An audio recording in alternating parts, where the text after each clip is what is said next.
Halo Sobat Ilmiah, hari ini kita akan membahas tentang kutipan dan daftar pustaka. Apa sih kutipan dan daftar pustaka itu? Yuk kita tanya ke teman-teman dulu. Kutipan itu adalah referensi yang diambil dari berbagai sumber.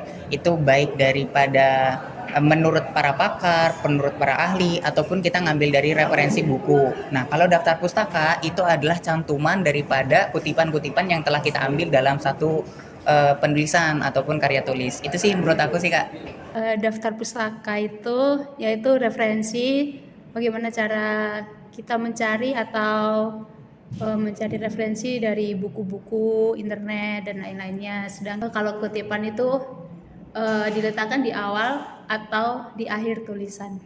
Kutipan adalah pengambilan ide atau gagasan, sedangkan daftar pustaka adalah sumber-sumber yang digunakan untuk menulis kutipan. Kalau kutipan itu kita kayak ngambil opini orang lain gitu loh. Ada orang lain bikin jurnal misal, terus kita mau masukin ke artikel atau tulisan kita gitu. Jadi kita mengutip omongan orang lain itu loh, kayak pendapat orang lain kita kutip.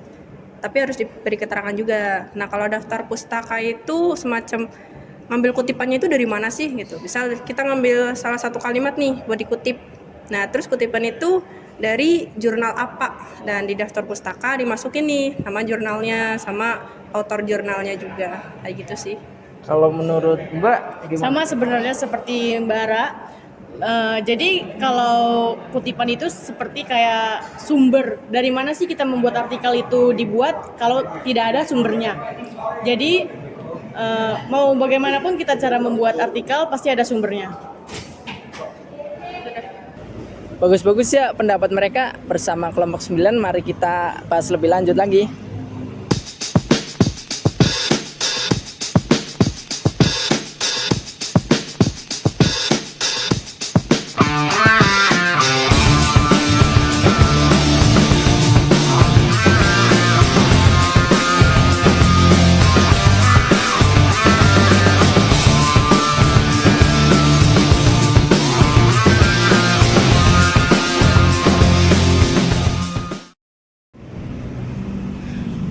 Pengertian kutipan. Kutipan menurut Wijono dalam Satata dan kawan-kawan adalah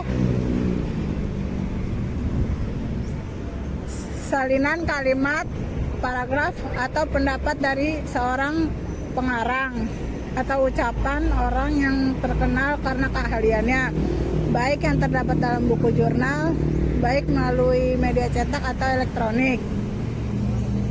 Kalau menurut Akmaluddin 2019 menegaskan bahwa mengutip pendapat orang lain berarti meminjam kalimat atau ide orang lain dengan tujuan memperkuat uraian penulis pada saat yang sama. Mengutip juga menunjukkan kejujuran penulis bahwa tulisannya memerlukan referensi dari sumber lain, dan ini dibuktikan dengan mencantumkan sumber kutipan.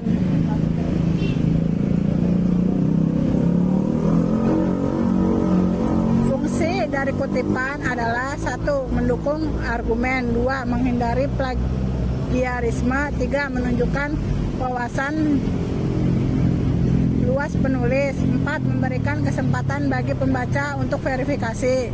Dan fungsi dari kutipan yaitu yang tadi. Terus jenis-jenis kutipan: 1. Kutipan langsung, kutipan tidak langsung, dan kutipan sekunder.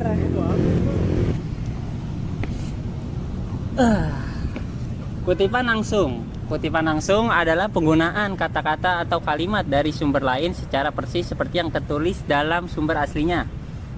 Kutipan ini biasanya disertai dengan tanda kutip dan sumbernya disebutkan dengan jelas di bagian akhir kutipan. Contohnya itu, penelitian ini menunjukkan bahwa ada relasi positif antara pengguna teknologi dan peningkatan produktivitas oleh Smith tahun 2019. Yang kedua ada kutipan tidak langsung. Kutipan tidak langsung adalah penulisan ulang atau parafrase dari ide atau pernyataan sumber lain dengan menggunakan kata-kata sendiri. Meskipun tidak menggunakan kata-kata persis dari sumber aslinya, kutipan ini tetap harus mencantumkan referensi sumber. Contohnya itu penggunaan teknologi dalam proses kerja dalam meningkatkan produktivitas. Lalu ada kutipan sekunder. Kutipan sekunder adalah kutipan dari sumber yang mengutip sumber lain. Kutipan ini biasanya digunakan ketika penulis tidak dapat mengakses sumber asli. Dalam hal ini, penulis harus mencantumkan kedua sumber. Misalnya, menurut Johnson, dikutip dalam Brown tahun 2018, perkembangan teknologi memberikan dampak besar dalam pendidikan. Nah, lalu ada cara penggunaan kutipan. Yang pertama, kutipan harus relevan dengan topik yang dibahas. Yang kedua, kutipan harus mencantumkan sumber dengan jelas. Yang ketiga, ada kutipan tidak boleh terlalu panjang.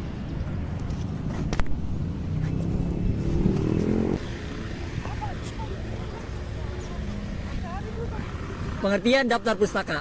Daftar pustaka adalah daftar referensi atau sumber yang digunakan dalam penulisan suatu karya ilmiah.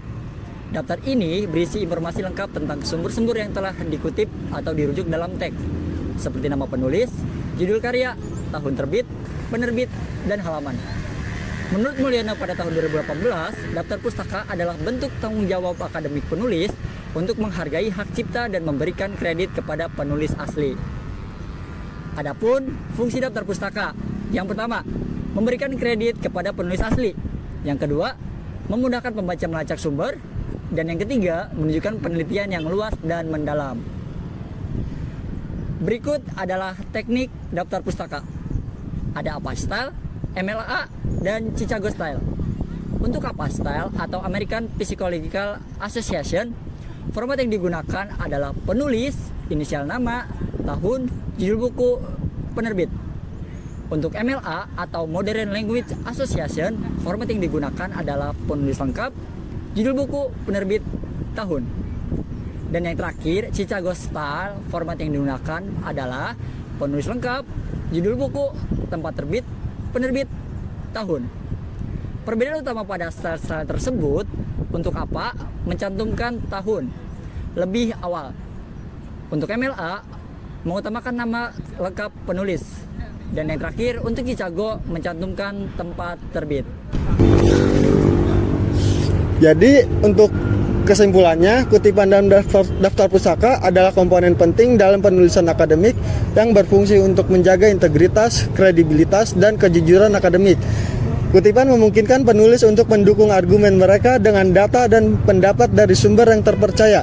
Sementara daftar pustaka memberikan informasi rinci tentang sumber-sumber yang tersebut. Dengan mengikuti aturan penggunaan kutipan dan penulisan daftar pustaka yang benar, penulis dapat menjaga etika akademik dan menghindari plagiarisme. Untuk sarannya, penulis menyarankan agar mahasiswa dan akademisi selalu memperhatikan aturan penulisan kutipan dan daftar pustaka sesuai dengan format yang telah ditetapkan. Pelatihan dan pemahaman lebih lanjut tentang teknik penulisan ini sangat diperlukan untuk meningkatkan kualitas dan karya ilmiah ini di Indonesia. Setiap institusi pendidikan sebaiknya mengadakan workshop atau pelatihan yang lebih intensif mengenai kutipan dan daftar pustaka untuk meminimalkan plagiarisme dan meningkatkan kualitas penelitian. Jadi lebih paham ya apa itu kutipan dan daftar pustaka. Kurang lebihnya mohon maaf. Wassalamualaikum warahmatullahi wabarakatuh.